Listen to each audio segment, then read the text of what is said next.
Assalamualaikum warahmatullahi wabarakatuh. Mata kuliah kita pada hari ini adalah KPM teori. Yang perlu anak-anakku paham sehingga tidak salah memberikan makna terhadap KPM teori ini, maka perlu saya katakan bahwa KPM teori ini adalah satu mata kuliah. Sama dengan mata kuliah yang lain, seperti manajemen pendidikan misalnya, ya. Jadi dia satu mata kuliah. Satu mata kuliah ini tentu ada pokok-pokok bahasannya, ada bab-bab. Seandainya dia sebuah buku KPM teori, maka di dalamnya ada bab, ada subbab, ya. Maka komunikasi antar budaya yang akan saya sampaikan pada hari ini adalah bab di dalam buku KPM teori. Jadi jangan salah paham. Sehingga KPM teori ini sangat luar biasa. Karena setiap bab di dalam buku KPM teori itu dibawakan oleh setiap dosen. Kalau berbeda dengan mata kuliah lain, seperti evaluasi pendidikan, atau mungkin komunikasi dakwah, ataupun ekonomi Islam, ya, itu satu mata kuliah, satu dosen untuk membawakan semua bab yang ada di dalam mata kuliah ini. Jadi sangat istimewa mata kuliah KPM teori ini karena setiap bab itu disampaikan oleh masing-masing dosen, ada penanggung jawabnya masing-masing. Insya Allah ke depan tidak seperti ini, tetapi dia sama dengan mata kuliah yang lain. Satu mata kuliah akan diajarkan oleh seorang dosen untuk semua bab yang ada di dalam mata kuliah KPM teori ini. Baik, saya ingin memulai bab ini, bab komunikasi antar budaya, dengan menyampaikan kepada anak-anakku sekalian sedikit ada cerita yang menggelitik, ya, yang menggelitik diri saya setelah menyaksikan hal itu. Dan ini terjadi komunikasi, ya, miscommunication antar budaya, satu budaya dengan budaya yang lain. Saya pernah ke Kendari mengajak seorang teman yang sangat kental dalam budaya Bugisnya. Jadi dia dalam budaya Bugis. Sesampai di Kendari, dia mengatakan, "Pak, apakah di sini ada juga acara akikah? Ada juga acara akikah?" Saya bilang, tanya aja sama masyarakat yang ada di sini. Pergilah dia di masyarakat. Dia tanyalah ke masyarakat, apakah di sini ada juga syariat Islam dijalankan, yaitu akikah ketika seorang anak telah lahir. Dijawablah masyarakat Kendari, khususnya masyarakat yang berada di perkotaan dan pinggiran kota, yang terdiri dari ada suku namanya suku Tolaki, ya, ada juga orang suku Muna, Buton, dan sebagainya, dan berbagai suku ada di dalam kota. Tapi kebetulan yang dia tanya ini adalah orang suku Tolaki. Jadi orang Tolaki tadi ini, orang Kendari, mengatakan bahwa ya benar, kami juga selalu ada acara akikah setiap anak kami yang lahir. Apa yang terjadi? Sang Bugis ini atau orang dari Pindrang ini langsung menanyakan kepada masyarakat itu yang notabene orang dari suku Tolaki, kalau laki-laki Pak anaknya, itu berapa beke yang dipotong? Kalau perempuan berapa beke yang dipotong?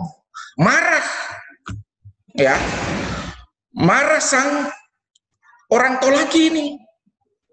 Kami di sini, makanan kami adalah makanan halal. Kami di sini tidak makan beke. Kami tidak potong beke ketika acara akikah. Yang orang Pinrang tadi datang ke saya, Pak, saya bernanya begini, tetapi kok mereka marah? Orang tolak itu pada marah. Saya katakan, inilah karena Anda tidak memahami bagaimana tradisi, baik dari bahasa orang Tolaki, kemudian Anda berani menggunakan istilah Anda. Orang Tolaki itu, beke itu adalah babi. Jadi mereka marah ketika Anda katakan, akikah potong beke. Oh begitu Pak ya? Kalau kami di Pinrang, beke itu kan kambing Pak. Jadi nampak bahwa dalam komunikasi antar budaya sangat sering terjadi miscommunication yang disebabkan adanya perbedaan pemahaman terhadap orang yang berkomunikasi, terlibat dalam komunikasi ini dalam berlainan budaya. Begitu juga dengan orang-orang Polman, orang Mandar, mereka akan mengatakan, ya, orang Bugis akan mengatakan bosi itu adalah hujan, tetapi tidak bagi orang Mandar. Bagi orang Mandar, begitu Anda mengatakan bosi, Anda seakan-akan menghina mereka, karena Anda akan mengatakan bosi bagi mereka orang Mandar itu artinya bau. Siapa yang tidak marah ketika dikatakan, oh bau? Padahal maksud Anda sedang turun hujan. Nah, disinilah uniknya, disinilah pentingnya bahwa komunikasi antar budaya ini memang perlu dipelajari. Nah, apa yang akan saya sampaikan dan saya akan diskusikan pada anak-anakku sekalian pada hari ini dalam hal komunikasi antar budaya ini hanya untuk praktek komunikasi bagian-bagian kecil dari komunikasi antar budaya. Sebab kalau kita mau komunikasi antar budaya berbicara dari segi teori dan praktisnya itu cukup lama ya, cukup lama, itu beberapa semester itu baru bisa kita selesaikan. Jadi yang saya sampaikan ini adalah hal yang sifatnya praktis atau yang praktek di lapangan yang mungkin saja bisa menjadi pedoman, bisa menjadi pengetahuan baru bagi anak-anakku sekalian untuk berhati-hati ketika harus terlibat dalam komunikasi antar budaya atau komunikasi pada orang-orang yang berlainan budaya. Anak-anakku sekalian yang saya hormati, kenapa sih sebenarnya harus kita mempelajari komunikasi antar budaya? Saya coba sedikit menjelaskan tentang dasar dari sebuah komunikasi. Ya. Jadi komunikasi itu minimal memiliki 4 komponen. Baik.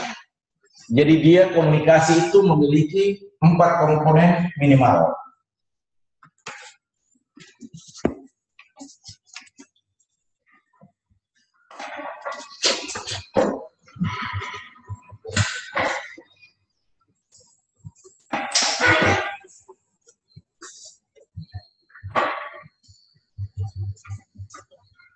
Oh, udah macet ya.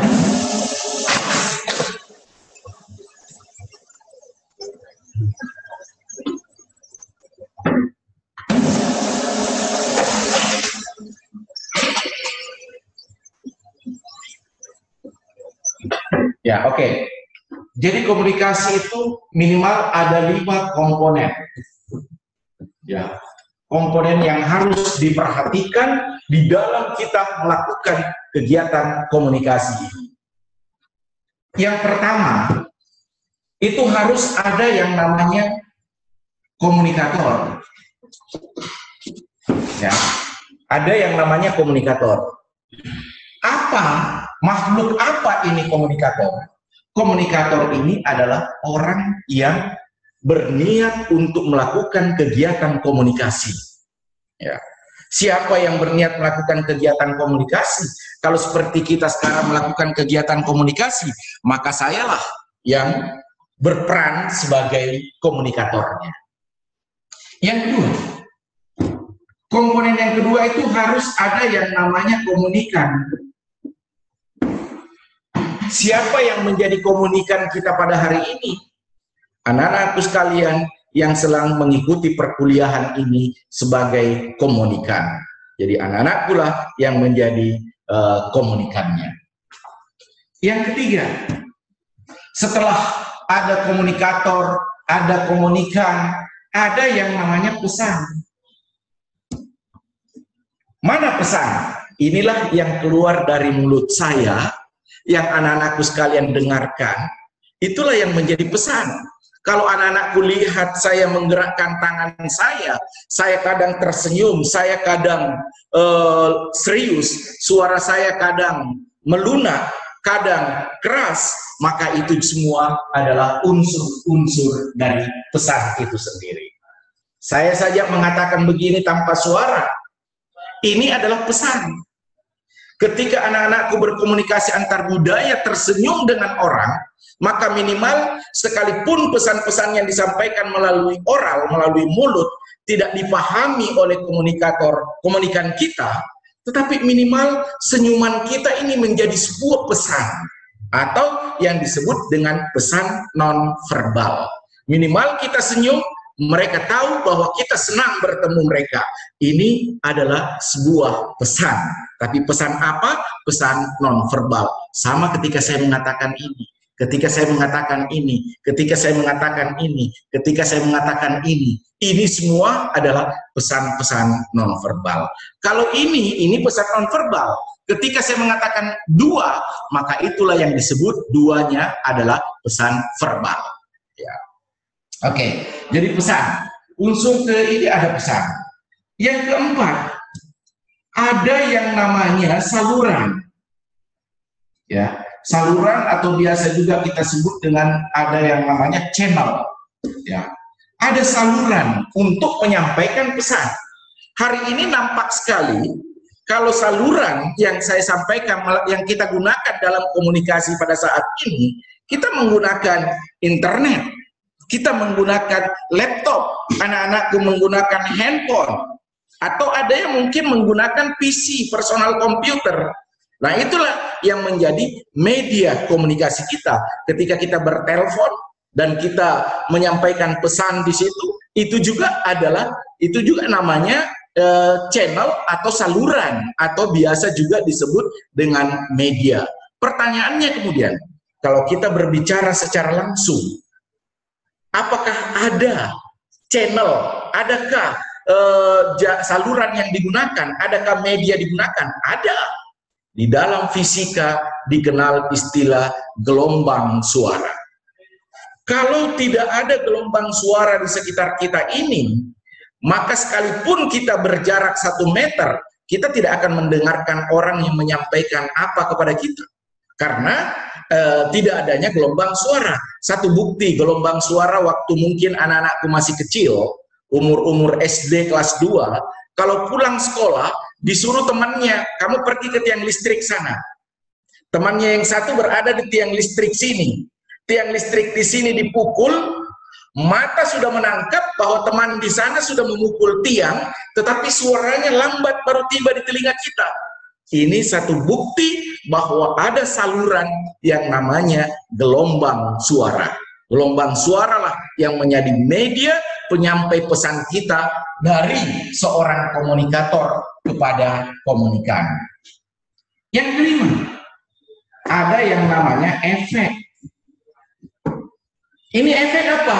Efek ini adalah akibat yang muncul dari kegiatan komunikasi. Mengajak orang melalui telepon, melalui saluran telepon, sebentar jam 12 kita ketemu, kita akan rapat, jam 12 kita akan makan, jam 12 kita akan jalan-jalan kemana-kemana begitu. Nah, apa akibatnya? Inilah yang disebut dengan efek. Akibatnya yang diajak pergi menghadiri rapat pada pukul 12. Itulah yang disebut dengan efek. Efek yang paling mudah kita identifikasi ketika kita berkenalan. Ketika kita berkenalan dengan seseorang yang memang kita tidak tahu, tidak ada dalam memori kita tentang orang tersebut. Kita tidak tahu namanya, kita tidak tahu asalnya dari mana, kita tidak tahu dia suku apa, apakah orang ini orang asing atau keluarga saya yang saya tidak kenal. Kita berkenalan dengan mereka, kita jabat tangan, saling menyebutkan nama, ya, saling menyebutkan nama. Kalau saya boleh menggambarkan seperti ini, kepala orang yang berkenalan, ya, sekalipun tidak sempurna, ini anggaplah kepala orang yang berkenalan. Ini komunikatornya, ya, dan ini komunikannya, ya. Ini komunikatornya, ini komunikannya. Ya. Ketika berkenalan, ini menyebut nama saya adalah Salma. Ya, ini menyebut nama saya adalah Opi misalnya. Nama saya Opi. Tadinya di kepala Opi ini, ya, di kepala Opi ini tidak ada sedikit pun tersimpan dalam memorinya akan orang ini, ya, tidak pernah melihat orang ini dan tidak pernah juga tahu kalau orang itu namanya Salma. Akhirnya setelah kenalan, maka di kepala Opi sudah mulai ada yang namanya Salma. Di kepala Salma sudah ada memori yang masuk yang namanya Opi. Artinya apa? Komunikasi terjadi antara Opi dan Salma, antara komunikator dan komunikan, yang menyebabkan adanya perubahan di kepala, perubahan dalam pikiran. Ketika ada perubahan seperti itu, maka itu sudah namanya efek, sudah ada akibat yang muncul, ya. Komunikasi lagi misalnya yang lain, kita menyinggung atau kita menghina seseorang, ya, kita mengata-ngatai seseorang dengan kalimat yang tidak bagus, yang menyebabkan orang marah. Nah, kemarahan orang itulah yang menjadi efek dari kegiatan komunikasi. Atau orang kita kata-kata kayak kita hina dan sebagainya, tetapi orang itu ternyata tersenyum. Maka senyuman orang itulah yang disebut sebagai akibat dari kegiatan komunikasi yang dilakukan antara Opi dan Salma, atau antara komunikator dan komunikan. Itu unsur yang minimal, ya. Minimal ada 5 unsur dari kegiatan komunikasi. Masih ada unsur-unsur lain, masih banyak unsur-unsur yang lain, tapi ini adalah unsur dasar, 5 unsur dasar kegiatan komunikasi. Tidak akan terjadi sebuah komunikasi manakala unsur dasar ini tidak ada, ya. Mungkin kita hanya bisa berbicara tentang kulit-kulitnya saja untuk masalah teori komunikasi ini, karena itu tadi saya katakan, kalau kita mau berbicara lengkap tentang teori komunikasi, maka ini membutuhkan waktu beberapa semester untuk kita bertemu muka untuk menyampaikan tentang teori-teori ilmu komunikasi ini. Anak-anakku sekalian yang saya hormati, sekarang kita lihat pada komunikasi antar budaya. Kenapa ada komunikasi antar budaya? Komunikasi antar budaya itu adalah kegiatan komunikasi yang terjadi pada orang-orang yang berbeda budaya, berbeda etnis, berbeda suku, berbeda bangsa. Nah, ini semua masuk ketika kita berkomunikasi, masuk semua dalam komunikasi antar budaya, ya, masuk dalam komunikasi antar budaya. Nah, dalam komunikasi antar budaya ini, ya, itu yang menjadi kendala utama itu karena tidak adanya pemahaman yang sama antara komunikator dengan komunikan, ya, dalam pesan-pesan yang dipertukarkan. Tidak paham. Tadi ada yang bilang beke, ada yang bilang kambing, atau ada yang bilang bebek, ada yang bilang bosi, ada yang bilang bau, ya. Ini yang menjadi hambatan. Coba kalau Anda seperti tadi yang saya katakan, antara orang Pindrang dan orang Tolaki ketemu, kalau tidak ada penengah di situ untuk menjelaskan maksud dari kedua pesan ini, maksud dari makna dari pesan yang disampaikan antara orang Pinrang ini kepada orang Tolaki ini, akan terjadi hal-hal yang negatif. Ini bisa saja ada orang yang diburu parang, ya, karena ketidakpahaman maksud baik tetapi dimaknai dengan sesuai dengan pemaknaan mereka sendiri. Nah, artinya apa? Catatan pertama, ketika kita melakukan komunikasi antar budaya, jangan mudah tersinggung. Ya, jangan mudah tersinggung. Katakan dalam diri kita ketika ada pesan yang kontroversi dengan pemahaman kita, katakan dalam diri kita bahwa mungkin maksud pesan ini baik, tetapi saya tidak memahami dengan baik apa maksud pesan itu. Ya, nah itu catatan yang pertama. Yang kedua, kalau kita berkomunikasi antar budaya, modal utama untuk bisa kita diterima oleh orang yang berbeda budaya, yang kita tidak paham budaya orang, ataupun orang lain tidak memahami budaya kita, modal utamanya ada di wajah kita. Senyumlah. Ketika Anda senyum, minimal orang memaknai kalau Anda katakan tadi beke, tetapi Anda tersenyum, minimal senyuman Anda itu bisa dimaknai bahwa mungkin ada makna yang lain apa yang disampaikan oleh lawan komunikasi saya. Jadi menarik sekali ini komunikasi antar budaya, tapi kita juga harus berhati-hati, ya. Hati-hatinya di mana? Karena bisa saja kita dapat seorang komunikan yang mungkin, ya, emosionalnya sangat, orang-orang Makassar bilang pambabangi, cepat sekali panas, ya. Mungkin dia mobil truk, mobil bus, mungkin begitu dihidupkan langsung panas, ya. Jadi begitu disampaikan hal yang tidak dia terima oleh akalnya, luput dari pengetahuannya atau pengalamannya, dia langsung marah. Nah, hati-hati dengan komunikasi antar budaya. Bisa menarik, bisa juga menjadi ajang permusuhan, atau saya selalu katakan bisa terjadi perang, ya, bisa terjadi mengangkat dunia persilatan di sini karena ketidakpahaman itu tadi. Jadi modal utamanya adalah senyum dan senantiasalah menyadari diri bahwa kemungkinan komunikasi yang saya lakukan ini tidak saya pahami, ya, tidak saya pahami maknanya, sehingga pasti ada makna lain yang lebih baik. Artinya komunikasi antar budaya kita harus berpositif thinking, ya, harus positive thinking. Kalau kita berada di dalam kelompok, kita berada dalam sebuah kelompok yang orang-orang di dalamnya, personil dalam kelompok itu berbeda budaya, dan Anda punya teman di dalam kelompok itu yang sama budayanya dengan Anda, maka Anda berusaha untuk menghindari untuk mengatakan sesuatu dengan bahasa Anda sendiri.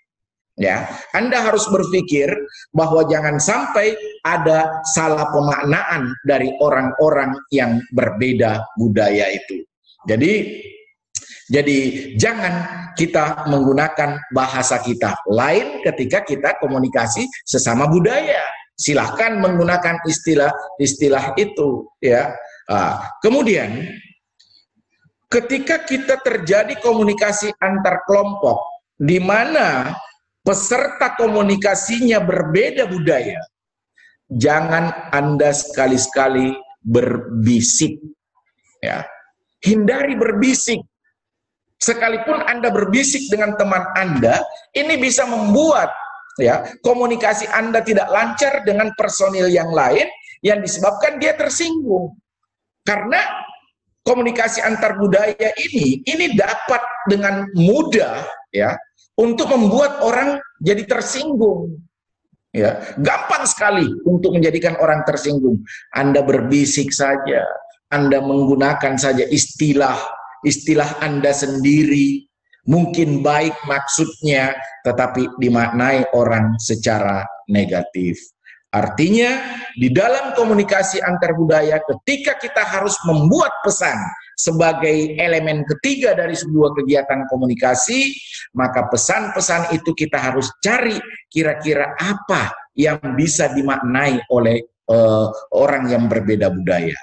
Anda mau mengajak orang makan, jangan Anda mengatakan mandre, mari kita mandre. Tapi kalau Anda tidak tahu apa bahasa Indonesianya mandre misalnya, ini contoh, maka Anda akan ikuti dengan pesan nonverbal.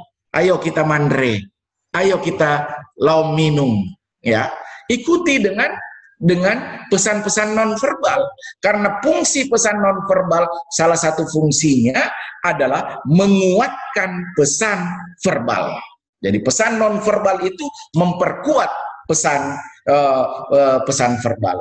Bahkan ironisnya, orang lebih percaya pada komunikasi, ya, orang lebih percaya pada komunikasi nonverbal daripada verbal. Coba saya buktikan. Saya ajak Anda untuk misalnya pergi makan sate, ya. Ini baik atau tidak ini mengajak orang untuk pergi bermain sate? Baik atau tidak? Baik. Ya, baik. Ya. Siapa yang mau menolak kalau diajak makan sate? Nah, kita ajak orang makan sate, tetapi kita pakai begini. Ada pesan nonverbal yang mengikuti. Ayo kita makan sate. Ini kalau Anda diajak pergi atau tidak, atau ada parang yang dipegang, yuk kita pergi makan sate. Atau Anda tidak senyum, tidak mengikuti pesan itu dengan senyum, Anda mengatakan, ayo kita pergi makan sate. Siapa yang mau ikut? Kenapa? Karena pesan-pesan nonverbal itu lebih dipercaya, ya, kebenarannya daripada nonverbal. Itulah sebabnya pesan-pesan nonverbal lebih dipercaya daripada pesan verbal. Itulah biasa ketika kita berkomunikasi dengan orang asing, yang pertama kita amati itu adalah face-nya. Kita lihat, karena pada matanya, pada gerakan-gerakan hidungnya, meletakkan bola mata hitamnya ini kemana ketika menyampaikan sesuatu, pada orang yang ahli dalam komunikasi, dia akan tahu bahwa itu hal yang bohong. Anda tidak berkata jujur kepada mereka. Jadi mata ini bisa berbicara. Kalau Anda mempelajari betul ilmu komunikasi ini, Anda akan paham akhirnya nanti apakah orang akan serius dengan Anda atau tidak. Ya, jadi kita ini cuman punya parameter-parameter yang sifatnya umum, ya. Kita cuma menggunakan indikator-indikator yang sifatnya general untuk menilai pembicaraan verbal seseorang. Jarang kita mau melihat pesan-pesan nonverbal yang ada. Saya katakan tadi, pesan-pesan nonverbal yang mudah kita maknai, yang seperti tadi, gerakan mata, gerakan alis, gerakan hidung, gerakan mulut, ya, atau senyuman, masih sulit Anda pahami. Saya sangat yakin itu masih sulit Anda pahami apakah orang ini serius atau tidak serius, ya. Tapi kalau dia sudah memegang parang, memegang keris, mengajak Anda pergi makan sate, ayo makan sate, atau kita keras, ya. Saya tunggu sebentar, kita makan sate. Itu kan itu sudah nonverbal. Mana nonverbalnya? Intonasi suara. Intonasi suara itu adalah pesan nonverbal yang mengikuti verbal. Nah, sekarang tentu mulai anak-anak mengatakan, susah Pak kita melakukan komunikasi, ya. Jangan, tidak sulit. Kita belajar saja dan kita gunakanlah parameter-parameter yang sifatnya general itu tadi, parameter yang sifatnya umum itu saja yang menjadi modal kita dalam melakukan kegiatan komunikasi. Apa sebabnya sehingga kita harus harus mempelajari, ya, mempelajari komunikasi antar budaya ini ketika kita akan berbicara, ketika kita akan berkomunikasi dengan orang yang berlainan budaya. Sebab ada indikator, ada parameter, ya, ada komponen yang ada di dalam setiap budaya yang berbeda dengan budaya orang lain. Ya, minta minum. Yang pertama,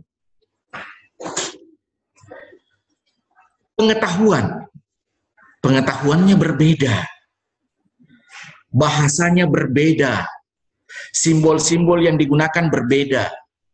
Orang Jepang, anak-anakku sekalian, kalau dia mengatakan ini bukan sarangheo. Kalau sarangheo kan begini, ya. Kalau sarangheo begini. Nah, kalau dia mengatakan begini, orang Indonesia memaknai dia minta uang. Iya. Ya, izin ya, saya minum dulu ya.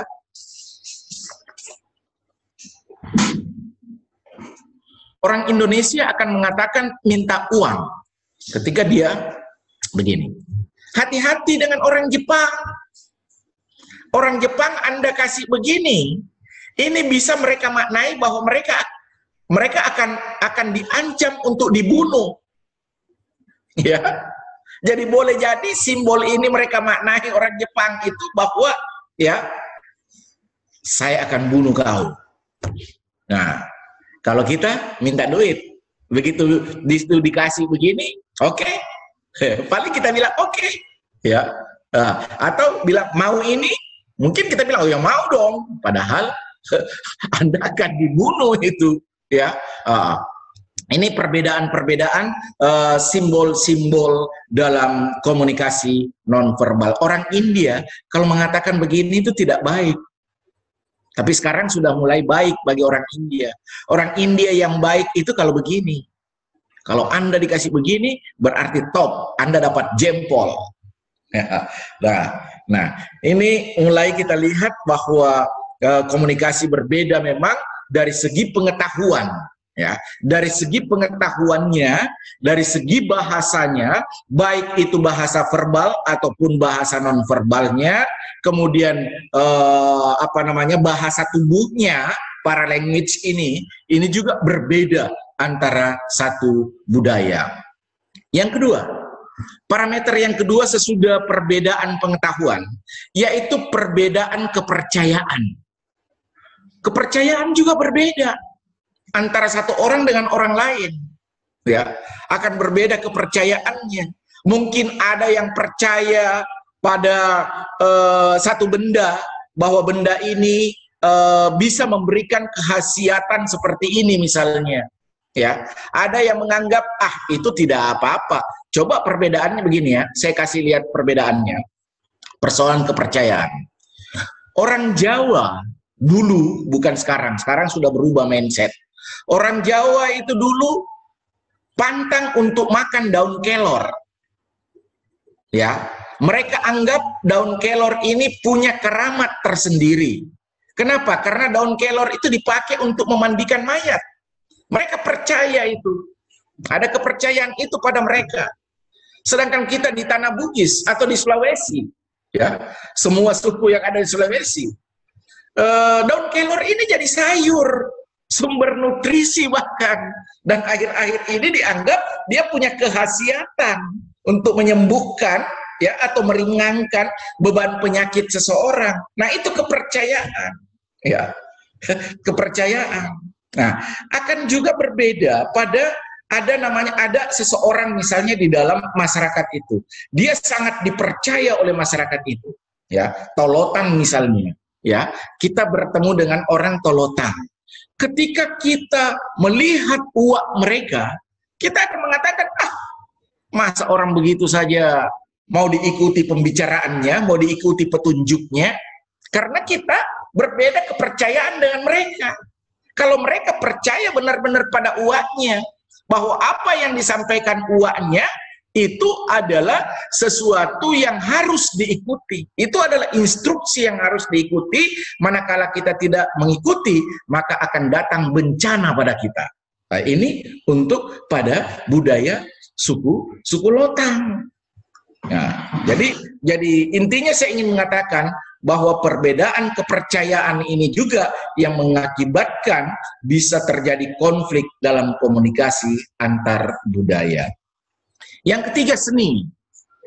Ini ada seni yang berbeda, ya. Jangan sampai ada orang Bali yang datang ke rumah kita, kemudian mereka menggunakan pakaian-pakaian budayanya dan itu dianggap sebagai sebuah seni, ya, atau mungkin tari kacaknya, ya, sebagai sebuah seni, dan kita melihat, kita mengatakan agama mana hayero, kenapa kok auratnya diperlihatkan? Ya itu adalah bagi mereka itu adalah sebuah seni. Selain itu adalah sebuah kepercayaan. Ya. Jadi jangan kita menilai meremehkan pengetahuan, kepercayaan ataupun seni orang lain. Yang ketiga tadi adalah seni. Ya. Mungkin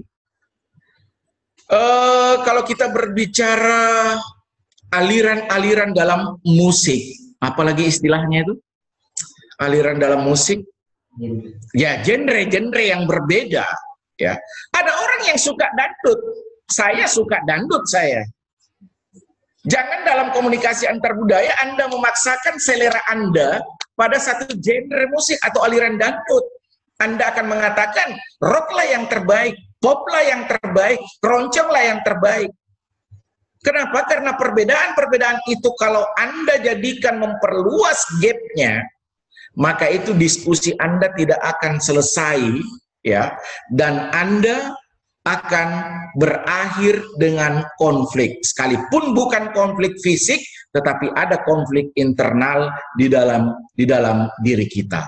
Mungkin orang memusuhi kita, tapi kita tidak musuh. Kita juga mungkin tidak musuhi orang lain, tapi orang memusuhi kita, atau sebaliknya. Ya, ini disebabkan karena seni yang berbeda. Ya, nah, komunikasi itu tidak dalam komunikasi itu tidak boleh seperti itu. Kalau memang harus dipaksakan, apa salahnya kalau kita mengatakan bagus seni itu, ya, untuk memberikan apresiasi. Hidup ini kan kita apresiasi sebenarnya, ya, kita membutuhkan apresiasi dalam hidup ini, ya. Keempat, parameter keempat dalam komunikasi antar budaya selain seni adalah moral, ya. Moral antara satu budaya dengan budaya lain berbeda. Ya. Ada satu budaya, ketika kita datang atau bertamu dengan mereka, mereka naikkan kakinya di kursi bersila. Sementara kita turunkan. Karena di dalam moral kita, bahwa kaki dengan diturunkan itulah yang baik. Ya. Tetapi bagi suku itu tadi harus bersila di atas kursi, itulah yang dianggap cara untuk menghormati tamunya. Ya, jadi kita harus memahami bahwa kita berbeda budaya dengan mereka. Ya, kebiasaan-kebiasaan juga berbeda. Mungkin apa yang mereka anggap baik tidak baik bagi kita. Nah, kita seorang komunikator harus pandai-pandai mengadaptasikan diri. Harus pandai-pandai membawa diri. Jangan menggunakan kacamata kita untuk mengukur budaya orang lain. Tapi cobalah lihat atau pertanyakanlah pada diri kita. Mungkin itu sudah menjadi tradisinya. Itu sudah menjadi budayanya. Ya. Anak-anakku sekalian yang saya hormati, yang selanjutnya ada perbedaan kebiasaan. Jadi tadi moral, ada perbedaan kebiasaan juga. Kebiasaan berbeda. Apa yang bisa kita lihat dari kebiasaan? Cara makan. Cara makannya berbeda. Ya, ada orang menggunakan tangan. Ya, jangan ketika kita mentang-mentang setiap makan pakai sendok dan garpu, terus lihat orang makan pakai tangan, lantas kita nilai bahwa orang itu jorok. Ya, itu tidak. Itu sudah kebiasaan mereka seperti itu. Ya. Ada lagi selain makan, upacara-upacara kematian. Upacara-upacara kematian juga ini berbeda. Ada orang ketika dikubur, ya, ketika dikubur harus mengelilingi dulu lubang-lubang itu berapa kali? 3 kali. Ada juga yang harus diangkat-angkat dulu sebelum diturunkan di lubang. Ya, ini adalah kebiasaan yang sebenarnya kalau kita lihat dari syariat itu tidak ada seperti itu. Tetapi itulah cara mereka untuk menghormati mayat mereka. Jadi itu bagian dari penghormatan mereka. Jangan kita pandai-pandai langsung menyalahkan. Yang salah kalau mereka mengatakan harus dikasih begini, kalau tidak dikasih begini masuk neraka dia. Itu yang salah. Ya. Tetapi kalau dia katakan inilah cara kami menghormati, ya, menghormati mayat kami atau orang tua mereka, keluarga kami, hanya dengan cara itu mereka menghormati. Ya, sama dengan kalau di Bali dengan upacara ngaben. Mereka itu kalau membakar mayat keluarganya itu menghormati mayatnya. Ya, ini mereka lakukan bagi mereka yang memang memiliki ekonomi yang cukup mapan. Yang tidak mapan ya tetap ditanam, ya, dikubur sampai cukup dari segi ekonomi cukup untuk bisa melaksanakan upacara ngaben itu. Jadi upacara kematian juga itu ada berbagai macam yang mungkin bisa saja kita salah maknai. Ada juga penyesuaian diri, ya. Perbedaan misalnya dari kebiasaan ini, itu penyesuaian diri. Ada orang cara menyesuaikan diri misalnya dengan memberikan minuman. Ini kita minum. Kemudian melalui minuman itu dia mulai berkenalan sehingga melakukan komunikasi. Ada juga mungkin dengan menyesuaikan diri ini mungkin dengan serius, ya, sehingga kita menganggap mungkin orang ini marah, padahal dia sangat serius, dan keseriusan mereka itu adalah merupakan penghormatan mereka terhadap kita, tetapi kita yang salah memaknai, kita yang salah paham terhadap hal itu. Yang terakhir, parameter budaya yang berbeda yang bisa mengakibatkan adanya konflik-konflik internal ataupun konflik fisik, itu adanya perbedaan hukum, ya. Ada perbedaan hukum, ada hukum-hukum yang berlaku mungkin, ya, dalam sebuah negara, ada juga hukum yang hanya berlaku pada satu budaya, ya, ada seperti itu. Kalau ada hukum, karena saya ini orang Tolaki, ya, saya ada hukum pada orang Tolaki itu, ya, itu kalau Anda membawa kabur anak-anak mereka, ya, kabur anak-anak mereka, kalau hukum di tanah Bugis mungkin itu harus mati itu orang. Ya, begitu mudahnya kita menghabisi nyawa orang padahal bukan hak kita. Ya. Tapi bagi orang Tolaki tidak. Bagaimana mereka membuat hukum? Ini namanya membelos wako bagi mereka. Ya, membelos wako itu istilah ketika orang membawa kabur anaknya, sehingga dia harus memberikan sesuatu yang diminta sebagai sanksi hukum terhadap pelanggaran hukum, ya, hukum adat yang mereka telah langgar. Mereka harus membawa sarung. Mereka akan disanksi misalnya dengan membawa kain beberapa piece begitu, ya. Nah, ini sudah itulah caranya. Lain juga kalau mereka melakukan sengketa hukum, orang-orang Tolaki itu sangat-sangat patut kita lihat dari segi emosinya. Mereka mudah sekali teredam emosinya. Manakala kita sudah bawa ada sebuah benda yang diikat, ketemu baru diikat, itu namanya kalau bagi mereka. Kalau ketika ada sengketa terjadi dan ingin kita benar-benar niat untuk memperbaiki sengketa itu, kita ingin rukun kembali dengan keluarga itu, kita datangi keluarga itu dengan membawa kalau itu. Nah, apa sih maknanya? Apa sih kekuatan kalau? Tidak ada kekuatannya karena dia dibuat dari rotan.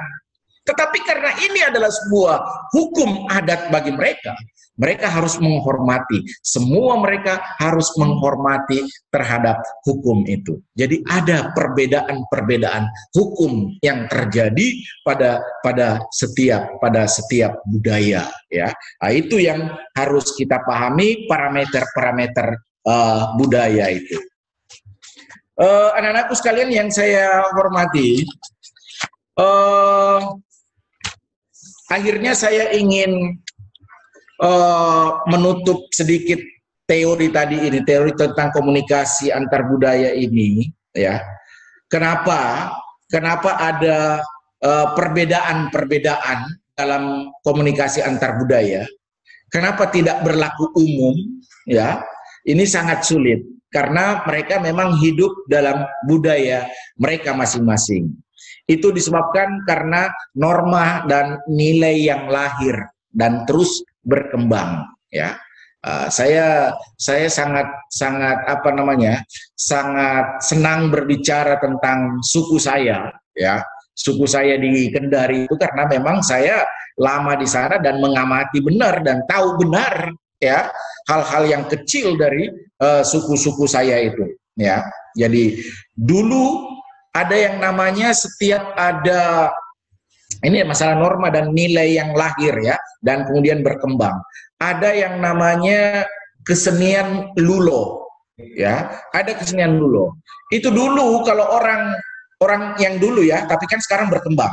Nah, orang dulu ketika melulo itu ada pegangan tangan antara laki dan perempuan.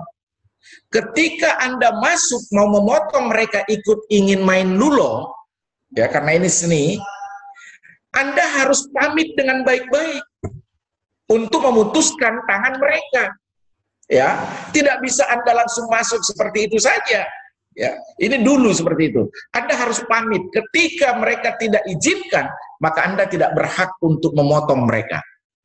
Memotong berarti Anda melanggar hukum dan itu akan ada sanksi. Ya, jadi harus pamit dengan baik-baik. Tapi sekarang sudah tidak. Mulai berubah. Begitu Anda saja datang berdiri, mereka langsung mempersilahkan Anda untuk masuk, memegang. Tangan Anda dipegang. Inilah yang dimaksud bahwa norma atau nilai yang lahir dan terus mengalami perkembangan. Nah, perkembangan sekarang dengan lulo itu tadi, sudah ada lulo yang berkembang sekarang tidak pakai pegangan tangan, tapi berdiri sendiri dengan mengikuti gerakan musik. Nah, ini adalah sebuah perkembangan, sebuah kreativitas ya, melahirkan sebuah perubahan, tetapi tidak merubah substansi daripada yang ada itu. Ada perbedaan adat istiadat juga ya, ada perbedaan istiadat, ada perbedaan bahasa, ada perbedaan status sosial, kemudian ada perbedaan dalam mempersepsi sesuatu ya, dalam memaknai sesuatu. Dengan contoh itu tadi antara bosi dan hujan, antara beke dan kambing ya. Nah, ini ada perbedaan seperti orang Makassar. Kalau orang Makassar bilang pajakku, pajak ya. Jadi orang bisa memaknai pajak, padahal orang Makassar maksudnya pajak ya, pantat mereka. Ya. Jadi sangat-sangat berhati-hati. Kita harus melihat pada face mereka, bahasa nonverbal mereka, dan juga harus kita melihat ya konteks daripada kegiatan komunikasi. Jangan tadi kita dikatakan bosi ya, kita tidak paham. Kita misalnya orang Mandar, ketika kita dikatakan bosi dengan orang Bugis, jangan kita langsung marah. Kita harus lihat konteks. Oh, terjadi hujan, keluar kata bosi ini tadi. Mungkin saja yang dimaksud bosi bukan bau saya, tetapi ini adalah hujan yang turun. Jadi kita harus melihat pada konteksnya ya. Ini di dalam mempersepsi sesuatu. Kemudian begitu juga ya, ada budaya yang masih sangat memperhatikan status sosial ya, status sosial. Tapi kita lihat sekarang hampir beberapa masih sangat-sangat kecil sekarang budaya-budaya atau etnis-etnis yang masih memperhatikan status sosial. Sekarang ini utamanya seperti di Tanah Bugis ini, mungkin status sosial ini sudah hampir hilang sama sekali. Tidak ada lagi yang mengatakan bahwa Anda dari golongan hamba, nenek-nenek Anda dulu. Sekarang tidak. Mereka akan tidak melihat status-status sosial itu, tetapi dia akan melihat sejauh mana kedudukan sosial Anda. Anda dihormati ketika Anda jadi bupati. Ketika Anda tidak jadi bupati, sudah tidak. Jangan lagi harap akan dihormati seperti Anda menjadi bupati. Saya sekarang juga menjadi rektor. Saya tidak boleh berharap bahwa orang-orang akan berbuat begini terus untuk saya, ya ketika saya jadi rektor, tapi ketika mungkin saya jadi dosen, nah mungkin sudah tidak seperti ini karena ada yang namanya organisasi dan ada dalam organisasi itu ada struktur, maka penghormatan itu dilakukan karena status sosial, karena struktur-struktur itu yang menghendaki. Anak-anakku sekalian yang saya hormati, ini saja mungkin yang bisa saya sampaikan dalam kesempatan kali ini, dan banyak sekali cerita-cerita ya, cerita-cerita terjadinya konflik-konflik antar komunikasi antar budaya di masyarakat yang mungkin bisa kita amati secara langsung. Saya menginginkan kalau anak-anakku punya pengalaman cerita perbedaan, melakukan kegiatan komunikasi dalam berbeda budaya dan salah dipersepsi, salah dimaknai, tolong tuliskan cerita itu, ya, kirimkan ke WA-nya kepada saya. Tidak perlu semua, ya, yang punya saja. Kalau semua punya cerita, ya kirimlah ke WA saya, ya, kirimlah ke WA saya.